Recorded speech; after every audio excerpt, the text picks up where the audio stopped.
이에 여호와께서 그 아침부터 정하신 때까지 전염병을 이스라엘에게 내리시니 다네스부터 브엘세바까지 백성의 죽은 자가 7만 명이라.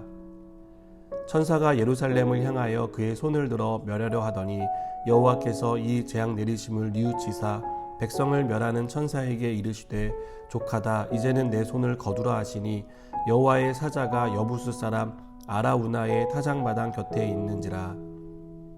다윗이 백성을 치는 천사를 보고 곧 여호와께 아뢰어 이르되 나는 범죄하였고 악을 행하였거니와 이 양 무리는 무엇을 행하였나이까? 청하건대 주의 손으로 나와 내 아버지의 집을 치소서 하니라. 이날에 가시 다윗에게 이르러 그에게 아뢰되 올라가서 여부스 사람 아라우나의 타작마당에서 여호와를 위하여 제단을 쌓으소서 하매 다윗이 여호와께서 명령하신 바 갓의 말대로 올라가니라. 아라우나가 바라보다가 왕과 그의 부하들이 자기를 향하여 건너옴을 보고 나가서 왕 앞에서 얼굴을 땅에 대고 절하며 이르되 어찌하여 내 주 왕께서 종에게 임하시나이까 하니 다윗이 이르되 내게서 타작마당을 사서 여호와께 제단을 쌓아 백성에게 내리는 재앙을 그치게 하려 함이라 하는지라. 아라우나가 다윗에게 아뢰되 원하건대 내 주 왕은 좋게 여기시는 대로 취하여 드리소서. 번제에 대하여는 소가 있고 뗄 나무에 대하여는 마당질하는 도구와 소의 멍에가 있나이다. 왕이여, 아라우나가 이것을 다 왕께 드리나이다 하고 또 왕께 아뢰되 왕의 하나님 여호와께서 왕을 기쁘게 받으시기를 원하나이다. 왕이 아라우나에게 이르되 그렇지 아니하다. 내가 값을 주고 내게서 사리라. 값없이는 내 하나님 여호와께 번제를 드리지 아니하리라 하고 다윗이 은 50세겔로 타작마당과 소를 사고 그곳에서 여호와를 위하여 제단을 쌓고 번제와 화목제를 드렸더니 이에 여호와께서 그 땅을 위한 기도를 들으시매 이스라엘에게 내리는 재앙이 그쳤더라. 아멘. 가끔 부모에게 야단 맞는 아이들을 보면서 참 무섭게 야단을 맞는다는 생각이 듭니다. 그 모습은 흡사 아이를 야단치는 부모가 그 아이의 부모가 아닌가 하는 생각을 갖게 합니다. 그러나 평상시의 모습을 보면 부모는 아이를 따뜻하고 친절하고 사랑스럽게 양육하는 것을 보게 됩니다. 우리를 향한 하나님의 모습도 이 부모의 모습과 닮아 있다고 생각합니다. 하나님은 죄에 대해 무섭게 심판하십니다.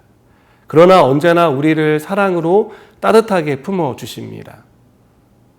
이스라엘 백성의 죄악으로 세 가지 징벌 중 한 가지를 선택해야 했던 다윗은 사흘간의 전염병이라는 징벌을 선택합니다. 그러나 이 징벌은 다윗이 생각한 것보다 아주 큰 타격을 가져왔습니다.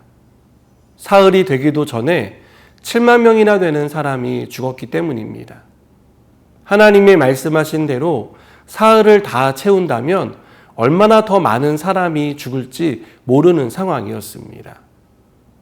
그때 하나님이 심판을 멈추십니다. 다윗이 어떤 부탁도 하지 않았지만 하나님은 스스로 뉘우치신 후 심판을 멈추셨습니다. 우리는 이 일을 통해 우리의 회개보다 하나님의 용서가 먼저 이루어졌다는 것을 알 수 있습니다. 그리고 이것은 우리를 향한 하나님의 사랑이요 의뢰라는 것을 깨닫게 됩니다. 하나님이 우리가 지은 죄에 대해 오래 참아주지 않는다면 우리 중 누구도 살아남지 못할 것입니다. 우리가 죄를 지을 때마다 하나님이 심판하신다면 우리는 날마다 심판을 받는 자리에 있을 것입니다. 그러나 하나님은 오래 참아주십니다. 우리를 향한 사랑이 커서 언제나 용서해 주십니다. 하나님의 심판이 멈추자 다윗은 하나님께 제사를 드립니다. 이 제사를 드린 이후 하나님은 심판을 거두십니다.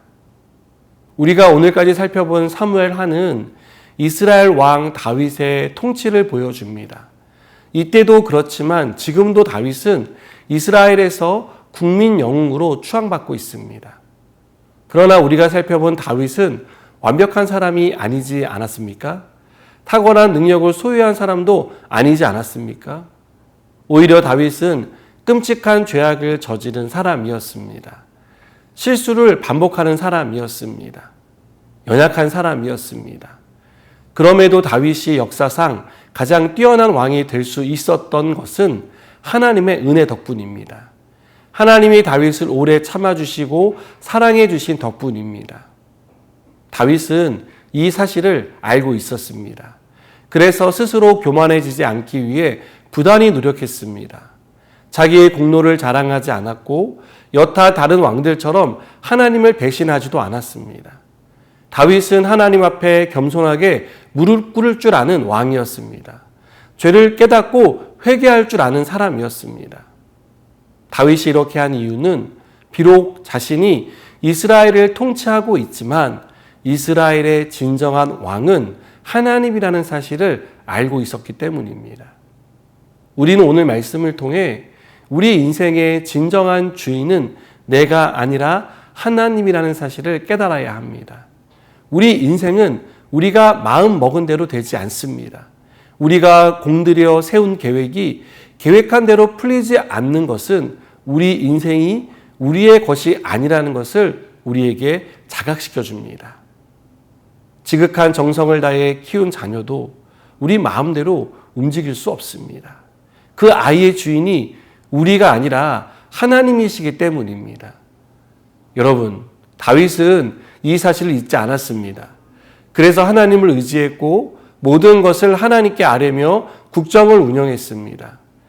이렇게 하나님을 왕으로 모시고 살았기에 다윗은 역사상 가장 훌륭한 왕으로, 성공한 왕으로 남을 수 있었습니다. 다윗의 허물과 부족함이 있었지만 하나님은 다윗을 통해 이스라엘이란 나라를 온전히 세워주셨습니다. 사랑하는 여러분, 우리가 하나님을 왕으로 인정할 때, 하나님의 통치를 신뢰하고 온전히 의지할 때 하나님이 우리의 인생을, 우리의 가정을, 우리의 모든 삶을 온전히 세워주실 줄 믿습니다. 오늘도 하나님이 우리의 왕이심을 고백하고 의지하며 살아가는 저와 여러분 되기를 축복합니다. 기도하시겠습니다. 하나님이 우리 인생의 주인이십니다. 우리의 왕이십니다. 우리가 끝까지 하나님을 의지하며 살아가게 하여 주시옵소서. 예수님의 이름으로 기도드립니다. 아멘.